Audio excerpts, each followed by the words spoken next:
데이터를 통해 민심을 묻고 읽어보는 민심은 Y. 네, 한 주간 여론의 흐름을 살펴보는 민심은 Y 시간입니다. 오늘 2주 만에 오리지널 멤버들과 함께하겠습니다. 배종찬 인사이트K 연구소장님 오랜만에 뵙습니다. 안녕하십니까, 오리지널 배종찬입니다. 네, 그리고 노정열 방송인 해외 다녀오셨다면서요. 네, 그렇게 됐습니다. 반갑습니다. 네, 오랜만에 더욱 반가운 마음으로 얘기를 나눠봐야겠는데요. 김영애께서 오리지널 말씀을 하시니까 영화 내부자들이 굉장히 큰 반향을 불러모았지 않습니까? 예. 검찰 내부부터 비롯해서 적나라한 그 기업과의 유착관계, 또 권력과의 또 관계, 네. 이것을 이제 밝혀낸 영화가 내부자들인데 그 내부자들도 오리지널판이 따로 있어요. 아, 그래요? 예. 저희가 알고 있는 거 말고. 그렇죠. 좀 더 긴 시간에 감독이 한 그 오리지널인데 디렉터스 컷. 그러니까 지금처럼 이제 정치판이 얽혀 있고 너무 많은 현안이 있죠. 네. 뭐가 뭔지 모르겠죠. 그러니까요. 그런 것들을 풀어갈 사람이 우리 오리지널이죠. 네, 오리지널 멤버들과 함께하는 민심은 아이 한번 들어가 보겠습니다. 윤석열 대통령이 요즘 이념 얘기를 부쩍 많이 하고 있습니다. 특히 이제 국민의힘 연찬회에서 한 발언 더 많이 주목을 받고 있는데, 아니 하반기 국정 운영 중심을 경제에 두겠다고 하더니 요즘 왜 이렇게 이념을 강조하는 것인가? 두 분 어떻게 보세요? 결합될 수도 있을 것 같아요. 경제와 이념이요? 예, 이념 경제라고 이디알러지 이카노미라고 예. 윤석열 노믹스입니다. 왜냐하면 이 정부 들어서 처음 있는 초유 정부라는 닉네임도 있는데, 사실 실용주의적 관점에서 보면 예전에 등소평에 흥묘 백묘 네. 고양이가 쥐만 잘 잡으면 된다, 뭐 색깔 따지냐 그랬지만, 윤석열 대통령 입장에서는 사실상 16개월을 하면서 그래도 자기의 콘크리트 지지층이 그래도 30% 이상 받쳐주면서 그 부분을 기반으로 해서 외연을 넓혀갈 필요가 있겠다. 경제에서도 그렇다. 네. 그러니까 이념과 경제를 같이 한번 퓨전으로 융합해도 되지 않을까라는 생각이 잡히신 것 같아요. 별개가 아닌 걸로 윤석열 대통령이 생각하는 걸 수도 있다. 근데 일반 경제학이나 정치사회학에서 이런 예는 사실 들어본 거의 적이 없었습니다. 없습니다. 예, 한번 보겠습니다. 배 소장님 어떻게 보세요? 이념 그건 강조하는 실제로 거. 우리가 확인을 하게 되잖아요. 그 이념과 경제가 묶이는 건 뭐냐면은 그 이념의 이 기조 속에서 경제가 결정이 되는 거죠. 그러니까 예. 지금 이번에도 예산안 내년도 예산안을 보면은 R&D 예산이 상당히 이 삭감이 됐잖아요. 그렇습니다. 그죠? 근데 그 이유는 뭐냐면 여기에 이권 카르텔이 있다. 여기 이념이 들어갔죠. 그러니까 5조 원, 뭐 얼마조 원, 몇 조 원, 네. 그러는 상당히 이제 R&D 예산은 그동안 우리가 국가 성장 동력이라서 지속적으로 과감하게 지원해 오던 것인데 이것이 이제 삭감이 됐죠. 조정이 네. 됐습니다. 그러면서 이제 선택과 집중을 하겠다라고 이제 방향을 표방을 했고, 이 부분에 대해서 상당히 또 현장에서는 반발의 목소리가 있다는 거예요. 이것도 이념이 무관하다고 할 수는 없겠죠. 또 하나가 네. 이제 이념인지 이건 약간 정치적인 결정과 또 해석이 반영이 된 건지 모르겠는데, 새만금 SOC 예산 그것도 이 부분도 상당히 또 삭감이 됐다고 예. 하는데, 이것도 마찬가지로 잼버리와의 연관성 이 부분을 우리가 뭐 실제 결과가 뭐 나온 그런 예산은 아니기 때문에 또 무관하다고 볼 수 없는 부분. 그러니까 윤석열 대통령의 그 예산안 경제 운영 이 방향에는 네. 그러니까 이념의 기반 속에서 경제도 같이 결합이 되고, 그러니까 이른바 우리가 일반적인 경제 그럴 때는 미국도 러몬도 상무장관이 지금 중국을 방문해서 안보는 우리가 중국하고 의견 일치를 보기 힘들지만 경제는 아니다 이렇게 이야기를 하거든요. 네. 이른바 아까 이 노정일 방송이 이야기했던 덩샤오핑의 흥묘백묘론. 예. 뭐 고양이만 지만 잘 잡, 고양이를 잡을 뻔했네. 지만 잘 잡으면 되는 거 아니냐라는 이야기를 하는데, 우리는 지금 중국하고의 관계가 그렇지는 않거든요. 그래서 그런 것들을 본다면 상당히 이념이 경제와 무관치 않다 이렇게 봐야겠죠. 네. 윤 대통령이 그 연찬에서 이념을 강조하면서 야당과 언론에 대한 불만도 직설적으로 드러냈습니다. 야당 지지 세력들이 전부 언론을 잡고 있어서 24시간 정부용만 한다고 했는데, 대통령의 발언에 담긴 메시지 배경 어떻게 보세요? 사실 윤석열 대통령 입장에서는 내가 이렇게 2년 차 때 열심히 잘 해왔는데 왜 40%를 한두 번밖에 못 넘겼을까? 네. 역대 대통령들은 그래도 1, 2년 차 때 6, 7, 80%도 나왔었거든요. 지금 낮은 편이죠. 예, 그래서 그거에 대한 불만이 항상 자리 잡고 있었던 것이 아닌가 그런 생각이 들고 사실 이 신호야말로 이동관 방통위원장에게 앞으로 속 시원하게 한번 그런 이명박 정부 때 혹시나 못다 했던 방송 공정화가 있다면 우리 비판적인 시민들은 방송 장악이라고 이렇게 표현을 하지만 네. 그것을 노골적으로 이렇게 나타낸 것이 아닌가 그런 생각이 들고 저는 이렇게 일부를 너무 확대 과장 해석하시면 2년 차 때 이래버리면 나머지 3, 4, 5년 차 때 굉장히 더 힘들어질 것 같아요. 왜냐하면 네. 우리 배 소장님이 뭐 여론 전문가시니까 더 잘 아시겠지만 1, 2년 차 때 높았던 여론조사가 지지율이 3, 4, 5년 차 때 거의 동력을 잃고 떨어지면 떨어졌지 다시 올라갈 가능성이 별로 없거든요. 네. 특별한 케이스가 아니면. 그래서 이렇게 또 조금 과장법을 요즘에 너무 많이 쓰시는 게 과학이 없이 1대1을 1 더하기 1을 100이라고 한다. 네. 우리 국민 중에서 1 더하기 1을 100이라고 정도는 안 하는 것 같아요. 1 더하기 1을 10이라고 하는 분들이 혹시 있다면 있겠지만 네. 물론 과장법의 표현이시겠지만 그 다음에 나온 말이 굉장히 결정탑니다. 이런 세력과 싸워야 된다. 네. 참 싸울 수밖에 없다. 야당 얘기하면서 또 뭐 얘기한 야당이든 거가- 아니면 네. 자기를 지지하지 않는 가운데에 계신 분이나 혹은 야당 지지자분들을 아우러서 하는 말 같은데 사실 대통령께서 선거 때 캠페인에서 할 수 있는 말과 네. 이제 온 국민 5,300만을 다 통합하고 아울러야 되는 통합적 리더십을 발휘해야 되는 시점에서 이런 세력들과 싸울 수밖에 없다. 세력이란 표현도 그렇고 싸울 수밖에 없다는 표현도 할 수밖에 없는 상황이라는 표현이거든요. 예. 과연 이것이 본인에게도 얼마나 득이 될까? 이 연찬회 작년에 이어서 이렇게 2년 연속 참가한 것도 역시 또 처음이라고 하더라고요. 그렇죠. 대통령으로서는. 찬바람 부는데 이제 마음을 조금 누그러뜨리시고 포용과 화해의 자세로 그렇게 나가시면 제가 늘 말하지만 그것이 오히려 지지율을 40% 넘기는 지렛대가 되지 않을까 그런 생각을 해봅니다. 네. 지금 저는- 대통령의 저는 뭐 통합의 이제- 행보는 아닌 것 같은데. 노정열 방송이라고 조금 차이는 있는 분석을 한다면 예. 이제 장소가 조금 이제 대통령으로서는 상당히 이제 보수 쪽을 보수에 이제 무게를 싣는 발언을 할 만한 장소이긴 해요. 왜냐하면 이제 네. 국민의힘 연찬회거든요. 예. 이게 이제 근데 뭐 잠깐만요.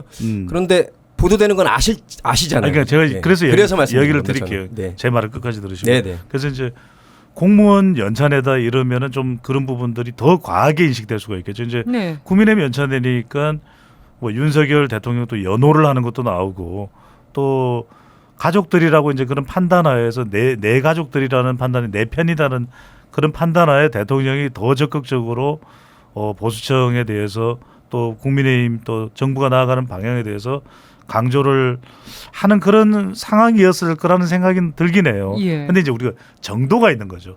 그렇다고 하더라도 그것이 야당이 지지하는 세력이 방송을 장악하고 24시간 정부를 비판한다. 후쿠시마 봐요. 이런 거 대통령이 얘기를 하거든요. 얘기했어요. 그럼 이제 그 대목에서 지금 이 대통령의 연찬회 발언 이후에 24시간 방송하는 데는 긴장을 하고 있다 그래요. 네. 24시간을 이야기했기 대통령이 때문에. 언급해서. 그래서 지금 새벽 시간에라도 그냥 방송을 하지 말까. 왜냐면 24시간이면 안 되잖아요. 예. 뭐 그런 이야기도 나올 정도니까. 그래서 제가 이제 드리는 말씀이 결과적으로는 국민의힘 연찬회지만 전달되는 것은 전 국민들에게 다 전달되거든요. 그렇습니다. 그래서 저는 그런 이야기는 대통령이 혹여할 수도 있다고 봐요. 너무 언론에서 이제 미국 대통령들도 그런 이야기를 많이 합니다. 민주당에도 공화당에도 가리지 않고 너무 방송이 미디어가 좀 비판적이다. 민주당 정권 때는 지난 문재인 정부 좀 친화적이지 않냐. 그건 좀 자제하는 게 필요하고 또 정부의 이 내용과는 너무 차이가 나는 것도 있다. 그 정도는 이야기를 네. 할 수도 있겠죠. 또 답답한 심정에서. 근데 이제 너무 이렇게 1+1은 100이다. 선동한다. 이렇게 이제 단언적으로 이야기를 해보면 이것 또한 지금 이재명 대표는 무기한 단식 이야기를 하거든요. 네. 갈 때까지 가보자. 서로 간에 양자다. 그런 상황이 돼버릴 수가 있는 거죠. 이렇게 좀 어떻게 보면 때 아닌 이념 논쟁, 대통령의 이런 좀 과격하고 거친 발언들, 민심 더 나아가서 멀리 보면 총선까지 좀 어떤 영향을 줄 거라고 보세요? 뭐 제2의 대선이 벌어질 겁니다. 예, 그렇게 대통령과 여당이 원래 여라고 하는 이유는 주도한다는 뜻이거든요. 여당의 뜻이. 예. 야당은 원래 아포지션 파티입니다. 네. 그래서 서양이든 이 민주주의 공화정을 채택한 나라들에서는 사실은 아까 언론 말씀도 하셨지만 반대로 상대적 진보 정부에서 보면 65년 동안의 진보 정부가 김대중 노무현 문재인 15년밖에 안 됐거든요. 사실은 네. 정부가 수립된 이후에. 그럼 그 정부에서 보기에는 기득권 언론들이 진보 정부의 가치를 굉장히 폄하하고 늘 공격했다고 또 보여질 수도 있습니다. 네. 그래서 대통령은 어떤 인식을 가져야 되냐면 진보 보수 중도 할 것 없이 아주 잘할 때만 칭찬이 나올 것이고 거의 다 나를 씹으려 들 것이다라는 생각으로 국정에 아예 임해야 되는 겁니다. 왜냐하면 우리나라 공무원 중에 대통령이 가장 많이 받으시거든요. 네. 그다음에 총리가 가장 많이 받습니다. 예. 그다음에 장관이 많이 받습니다. 그다음에 지방공무원, 국가공무원 100만 명의 관료 조직이 움직이는 거예요. 그리고 임기제입니다. 네. 좋으나 싫으나 5년밖에 못 해요. 국회의원은 4년에 한 번씩 물갈이가 됩니다. 네. 그래서 더 잘하려고 하죠. 그렇기 때문에 이 권력 자체가 국민으로부터 유권자 헌법 제정 권력으로부터 위임받은 것이기 때문에 항상 나는 대리인이고 일꾼이기 때문에 주인으로부터 질타받고 욕먹는 것을 불만을 갖거나 저는 너무 과도하게 남을 씹는 거 아니야 이런 생각을 가지면 안 된다고 봐요. 사실은. 네. 이제라도 대통령께서 사실은 나는 머슴이다. 사실 MB께서 가장 많이 하신 게 국민 여러분을 섬기고 저는 머슴입니다. 머슴이라고 불러서 실용적으로 하겠습니다. 그러셨거든요. 사실 표방하신 네. 거는. 네. 지금이라도 본인의 이 대리인 일꾼이라는 생각이시라면 이렇게 언론이 자기를 과도하게 비판한다는 생각을 조금 마음엔 그렇게 생기더라도 사실 예. 표현을 그렇게 하실 필요가 없거든요. 그렇게 하시길 바랍니다. 그 총선이 중요한 분수령은 될 수 있다고 봅니다. 이제 총선 결과에 따라서 윤석열 대통령의 태도나 또 민주당의 입장도 달라질 수 있겠죠. 근데 네.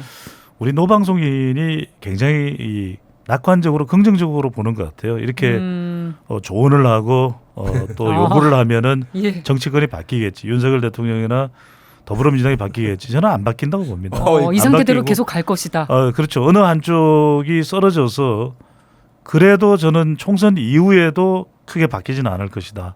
그래서 저는 이제 윤석열 대통령도 연찬회뿐만 아니라 그 이후에 지금 국정 현안 관련해서도 특별하게 더 통 크게 야당과 소통하거나 또는 좀 중도지향적으로 간다고 이야기는 안 하고 있거든요. 그렇게 또 보이지도 않고. 네. 그러니까 조금 전에 이제 노방송인이 성대모사를 멋들어지게 한 MB 같은 경우에는 예. 중간에 친서민 중도 실용을 꺼내들어요. 지지율을 맞아요. 올리기 그랬어요. 위해서. 근데 윤석열 대통령의 초지일관 기조는 뭐냐면 전광판 안 봅니다. 그러니까 이제 여론에 대해서 상당히 의식하지 않고 가겠다는 것이거든요. 그러면은 이렇게 갈 수밖에 없다. 지금 이제 이재명 대표도 무기한 단식을 하기 때문에 민주당 사정도 저는 크게 다르지 않다고 보고 네. 이때 그러면 데이터 전문가로서 어떤 조언을 해주겠냐 그러면 저는 중도층이 크게 목소리를 내야 돼요. 이게 왜냐하면 신당을 만든다고 해서 해결될 수 있는 문제는 아닙니다. 제3세력이 예. 아니라 중도층 국민들이 목소리를 내서 더 이상 이런 국가나 이런 정치권 운영은 우리 원하지 않는다. 예. 자꾸 이런 식으로 하면은 우리가 두 세력 모두 용납하지 않겠다. 네. 저는 그렇게 나가야 된다고 봐요. 중도층에서. 왜냐하면 결국은 국민들 중에서 더 많은 숫자가 중도입니다. 네. 가장 많은 숫자가 중도고 실용과 민생을 더 원할 거예요. 예. 이 국민들이 더 크게 목소리를 내서 저는 정말 한 목소리를 좀 내서 준엄하게 야! 하고 좀 이렇게 준엄하게 회초리를 드는 모습이 연출돼야 되지 않을까라는 생각이 들어요. 근데 말씀해주신 관점에서는 그러면 홍범도 장군 흉상 이전 논란을 어떻게 봐야겠습니까? 제가 말씀드리면은 이건 또 예상이 가능하고 분석이 가능하죠. 왜냐하면 윤석열 대통령의 일관된 방향에는 두 가지입니다. 하나는 반공이고요. 네. 하나는 또 반문입니다. 그러니까 다른 사람들과 그러니까 네 사람 김자진 또 범석 네. 그리고 이제 이회영. 지청천 이혜영과 다른 점은 공산당이 안 들어갔으면 뭐 어떻게 좀 이 현 정부로부터 관용이 있었을런지 뭐 현 정부의 입장에서의 예. 관용이에요. 근데 소련 공이 들어가 버린 거예요. 공. 근데 박정희 전 대통령은 남이 들어가요. 공이 남조선 들어갔어요. 노동당 아닌가요? 네, 아니, 압노당. 들어봐요. 예. 여하튼 공이 들어가면 안 돼요. 그러니까 지금 국방부 대변인도 계속 공을 강조하잖아요. 네. 공이 들어갔다. 그래서 뭐 공산주의자. 스탈린의 공산당이냐 레닌의 공산당이냐 공짜가 들어가면 안 돼요. 일단 그다음에 거기서부터 두 번째는 뭐냐면 다른 사람들과 다르게 문재인 정부에서 영웅으로 상당히 예우가 됐잖아요. 네. 그건 또 안 되는 거예요. 반공 반문에 다 걸린다고 보시는 그렇죠. 거군요. 양쪽이 지금 다 걸리기 때문에 다른 사람들하고는 다른 거죠. 그러면 어떻게 보세요? 근데 홍범도 장군 흉상 저는 논란. 참 시대착오적인 게 지금 뭐 박정희 대통령 예를 들었지만 사실 공산주의 사회주의가 우리나라에 넘어오면서 뭐 건준도 있었고요. 여운형에 또 지금 남조선 노동당이든 뭐 북조선 노동당이든 간에 이 노동이 우리나라에 들어오면서 사실 공산당 사회당이 된 것이거든요. 네. 그런데 그런 해방 전국에 있어서 독립운동가들 내부에서도 이렇게 도식적으로 말씀드리면 소위 자본주의를 숭상하는 우파와 또 사회주의 공산주의를 숭상하는 좌파가 있었고 가운데 중도 혹은 무정부주의자들도 있어서 굉장히 4개 정도로 이렇게 갈려져 있었거든요. 실제로 예. 그 세부 내부에서도 갈등이 있었고 심지어 암살도 있었고 네. 그렇다면 당시에 일본 제국주의에 대항해서 독립을 지향했던 분들 가운데 생각이 다 다를 수밖에 없다는 그 당시의 상황을 인정을 하고 네. 온 국민들의 여론이 지금 홍범도 장군이 어쩔 수 없이 그 코민테른에 들어가서 그 당시에 역학관계에서 그렇게 할 수밖에 없었던 상황까지도 너무 이념적으로 몰아붙이는 것 아니냐 그런 여론조사가 지금 있습니다. 예. 만약에 홍범도 장군만 그렇다고 속아내면 모양새가 빠지니까 다 드러낸다는 것이거든요. 예. 근데 그게 과연 박근혜 정부 때 홍범도 함이라는 이름을 지었던 잠수함도 있었는데. 보수 정권의 연장선상에 봐도 과도하게 지나치게 너무 이념을 역사에다가 들이대기 시작하면 그러면 우리나라에서는 그러면 앞으로 까놓고 말해서 윤석열 정부에서는 우익으로 독립운동했던 분들 말고 중도나 좌익 혹은 무정부주의자들은 다 지금 속아내겠다는 얘기거든요. 그래서 뭐 정률성 공원 조성도 철회하라 얘기가 나오고 있는데 네, 그건 지자체와 그 지자체 민들의 판단에 좀 맡길 부분이라고 저는 보고요. 그러니까 뭐 예. 일각에서는 뉴라이트 이야기도 나오고 그러면 지금 와서 뭐 또 뉴라이트, 뉴레프트 이야기하는 거냐? 국민들은 흉상을 돌볼 것이 아니라 민생을 돌봐야 된다 이야기가 그러니까요. 나오지만 경제가 어려운데. 제가 그때 말씀드렸잖아요. 그러니까 국방부 대변인과 출입기자의 일문일답을 저는 4-5번을 돌려봤어요. 네. 근데 다른 이유가 없어요. 공짜가 들어가기 때문에 그게 공짜를 싫어하시는 소련 노동당이었으면 괜찮을 뻔했어요. 근데 소련 공산당. 공이야. 공은 안 돼. 반공이에요. 그다음에 또 하나가 네. 뭐냐면 반문. 그러니까 차라리 박근혜 정부에서 융숭하게 예우를 받아서 홍범도 네. 장군이 유해가 또 안착이 됐다면 예우가 관련된 흉상이 됐다면 괜찮은데 또 지금 흉상도 2018년이에요. 네. 지금 육군사관학교 충무관 앞에 그게 2000 차라리 15년에 그래서 문재인 정부에서는 차라리 거론되지 않았더라면 제가 분석한다는 그런 겁니다. 제가 분석을 반군에 안 해보니까 걸렸을 텐데. 분석을 해보니까 다른 이유가 없어요. 네. 2가지 이유예요. 네. 네. 대통령 지지율 추이 짚어주실까요? 그렇습니다. 2주 만에 오리지널이기 때문에 박진감이 넘칩니다. 네. CBS 노컷 뉴스가 RN서치 이게 좀 최근 조사라서 이걸 가져왔습니다. 예. CBS 노컷 뉴스가 RN서치의 의뢰를 받아서 지난 23일부터 25일까지 실시한 조사입니다. 윤석열 대통령 국정 수행에 대해서 물어봤고요. 오늘 소개해드리는 모든 조사는 유튜브 방송이긴 하지만 중앙선거여론조사심의위원회 홈페이지에서 확인 가능한데요. 네. 이 조사 결과를 보면은 윤석열 대통령 긍정평가 36%, 직전 조사와 똑같습니다. 네, 변함이 없습니다. 부정평가는 61.4%로 직전 조사보다 1.2% 포인트가 올라간 결과로 나타났는데 네. 뭐 크게 변화가 있었다고 보기는 어려울 것 같아요. 어떻게 해석하세요? 올라간 조사 결과도 있고 좀 이제 다른 결과도 있긴 합니다. 그런데 대체로 보면 큰 변화는 없어요. 그래서 이게 단단하게 굳어 있어요. 마치 제 어깨처럼. 제가 지금 막 어깨에 담이 걸려서 아이고. 단단하게 이렇게 그럴 때 이렇게 단단하게 굳어 있으면 유연성이 없거든요. 예. 저도 답답하고 보여주세요. 보는 사람도 풀리지 않은 어깨를 보면서 상당히 측은지심을 가지고 근데 네. 이 말씀은 뭐냐면 지금 모든 이슈가 이렇게 진영 간 프레임으로 고착화가 돼버리는 겁니다. 갈라치기가 이게 사실 되고 있는 그렇죠. 것 같아요. 풀려야 되는데 양쪽 다 그래서 풀리지가 않고 특히 이제 윤석열 대통령 국정 운영에 우리가 집중해서 분석을 하는데 이 조사 결과를 보면 특정히 어느 한 이슈를 따져서 그 이유가 결정적이었다고 보기가 어려워요. 그러니까 이제 부산, 울산, 경남은 오히려 후쿠시마 오염수가 있는데도 올라갑니다. 지지율이. 반면에 서울 같은 경우에는 또 내려가는데 서울 같은 경우에는 부동산이나 다른 경제적인 이슈가 또 영향을 미쳤을 거라고 볼 수 있기 때문에 예. 지금 정당 지지율도 뭐 큰 차이가 없습니다. 비슷비슷해요. 그래서 정당 지지율도 우리가 바로 소개를 해드리면 RN서치 조사에서 보면 국민의힘이 34.2%, 네. 직전 조사보다는 1.2%포인트가 내려왔습니다. 더불어민주당은 46.2%로 직전 조사보다도 더불어민주당도 0.1%포인트 내려왔어요. 국민의힘은 1.2, 더불어민주당 0.1 내렸는데 또 이게 더불어민주당이 46.2니까 더불어민주당 지지층 분들은 우린 높게 나왔어 이렇게 이 조사로 보면 생각하실 수 있는데 높게 차이가 났는데 많이. 자동응답 조사가 아니라 또 전화 면접 조사는 비슷하거나 국민의힘이 또 근소하게 높게 나온 것도 있어요.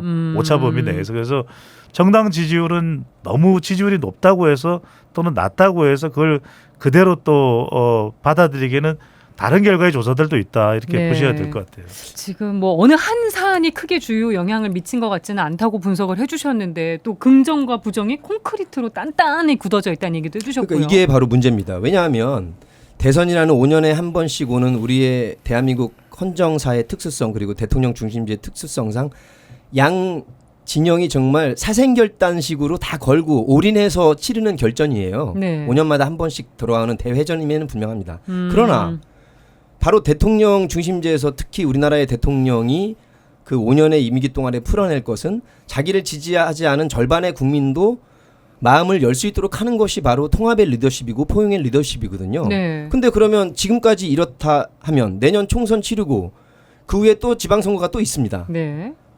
그러면 이런 식으로 계속 5년 내내 국민들 절반을 이렇게 계속 갈라서 나를 지지할 사람은 나를 끝까지 지지해서 40%좀 넘겨줘. 나 지지 안 할 사람은 끝까지 지지 안 할 거지. 그런 식으로만 해. 네. 당신들 아직도 민주당과 문재인만 지지하지. 이런 식의 관점으로 어떻게 살림을 하겠습니까? 싸움을 네. 하자는 거지. 그래서 연찬회지만 이런 세력들과 싸울 수밖에 없다고 표현하셨는데 이것은 조금 생각을 바꾸셔야 됩니다. 왜냐하면 예. 굉장히 불행했던 우리의 참사가 있었지만 박근혜 정부 때 2014년 4월 16일 4.16 세월호 참사가 있었습니다. 네. 어쨌거나 저쨌거나 국민들께서도 국가가 더 구조를 잘했으면 그렇게 큰 사상자가 안 났을 거라고 다 느끼고 계세요. 네.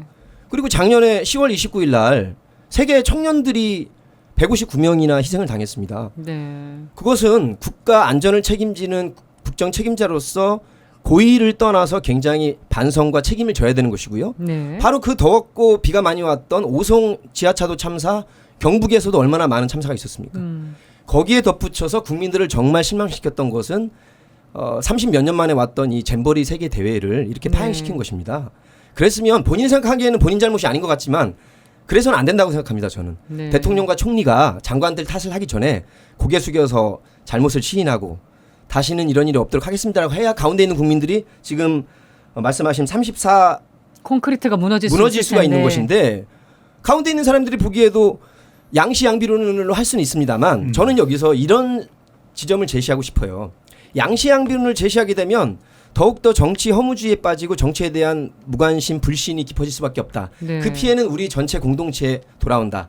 다시 말하면 이 열세를 해결할 물꼬를 틀 수 있는 분은 바로 대통령이고 용산 대통령실입니다. 네. 왜? 그래서 여당이라고 하는 것이고요. 근데- 그럼 야당 입장에서는 그러면 제가 말씀드린 네. 이런 참사, 후쿠시마 오염수까지 방류를 하고 국민들의 여론조사가 여전히 80% 가까이 일본의 핵 오염수를 반대하는데 그럼 야당이 할 수 있는 카드가 뭐가 있을까요? 예. 거리에 나가서 가두투쟁을 할까요? 그래서 아마 이재명 대표로서는 내가 할 수 있는 카드가 이거밖에 없다라고 아까 말씀도 하셨는데 잘했다라고 박수칠 수는 없지만 그렇다면 2년 동안 영수회담 한 번도 안 하는 키를 쥐고 있는 주도권은 사실은 헤게모니는 대통령실에 있다고 보는 것이 저는 맞다고 봅니다. 예. 그래서 둘 다 잘못이 있을지라도 풀어내는 열쇠를 야당 탓을 할 게 아니라 대통령 그리고 네. 여당 그리고 대통령실에서 해주기를 간절히 바랍니다. 배 소장님은 콘크리트 어떻게 해야 좀 무너뜨릴 수 있겠습니까? 저는 그도 말씀드립니다만 노정열 방송인의 기대대로 된다면 얼마나 좋겠습니까? 네. 난 그래도 이제- 얘기할 거야. 근데 이제 우리가 두 가지 사례를 우리 국내 사례도 유사한 사례가 없지는 않겠지만 미국의 사례를 보면은 트럼프 전 대통령이 결국 변합니까? 안 변하거든요. 본인의 머그샷을 찍어서 네. 기다려라, 내가 간다. 그걸 또 내년에 활용했어요. 그렇죠. 바이든 붙자. 심지어는 본인이 범죄 혐의가 있어서 찍게 됐던 이 사진까지도 피해자 사진까지도 홍보에 활용을 할 정도고 실제로 저는 이제 윤석열 대통령을 분석할 때 이거는 이제 분석 차원입니다. 미국의 그 아들 부시 대통령이 상당히 유사해요. 그러니까 아들 부시도 잘 이렇게 야당과 소통보다는 본인의 기조대로 몰고 가요. 그게 이제 네오콘이거든요. 네. 지금 이야기하는 반국가 세력에 대한 대항 이권 카르텔 상당히 유사합니다. 그러니까 아버지 부시가 MB 대통령하고 유사하고요. 네. 그래서 이제 아버지 부시의 경우는 크게 인기가 없었지만 아들 부시는 그래도 꽤 대중적 인기가 있는 편이었습니다. 네. 그런데 8년 동안 변했느냐? 임기 내내 안 변해요. 아. 그러니까 이제 그는 이제 미국 국민들도 뭐 뉴욕 타임스, 워싱턴 포스트, 월스트리트 저널, LA 타임스, 텍사스 트리뷴 수없이 이야기를 하지만 안 변합니다. 그래서 윤석열 대통령도 연찬의 발언이나 또 윤석열 대통령의 그동안 행보를 보면은 그냥 이 기조대로 간다고 봐야 되죠. 결국 이제 선택을 해야 되는 건 국민인 것 같아요. 선거를 통해서 네. 윤석열 대통령을 바꿀 결단을 국민들이 할지 아니면 그냥 국민들이 총선에서 한 석이라도 더 많이 받아들일지 국민의 힘을 지지해서 예. 또 아니면은 더불어민주당의 힘을 실어서 윤석열 대통령이 바뀔 수밖에 없게 만들지 그건 국민이 또 판단해야 될 것 같아요. 질문을 좀 제가 한번 드릴게요. 긍정적인 전망은 안 해주셨는데 지금도 어쨌든 108석에서 탈당을 하고 빠졌지만 거의 110석이거든요. 169석. 네. 이런 상태에서도 말씀을 안 들으시는데 총선에서 똑같이 그럼 170이나 108석이 나와도 200석을 압도적으로 넘긴다고 그래서 야당에게 신호를 받아들일 예, 것인가? 드릴까요? 어떻습니까? 그것도 그래도 총선 때는 좀 다르죠. 왜냐하면 총선 때는 다를 수밖에 없는 것이 총선에서 더불어민주당이 또 압승을 한다. 그러면 왜냐하면 대통령보다 임기가 길어지거든요. 국회의원들이. 현 정부에서의 그렇죠. 선거기 선거니까. 때문에 예, 그래서 저는 상당히 좀 다를 것 같아요. 그러길 바랍니다. 한번 어떻게 되는지 또 상황을 네. 지켜보도록 하죠. 민심은화의 여기까지 하겠습니다. 두 분 고맙습니다. 고맙습니다. 감사합니다.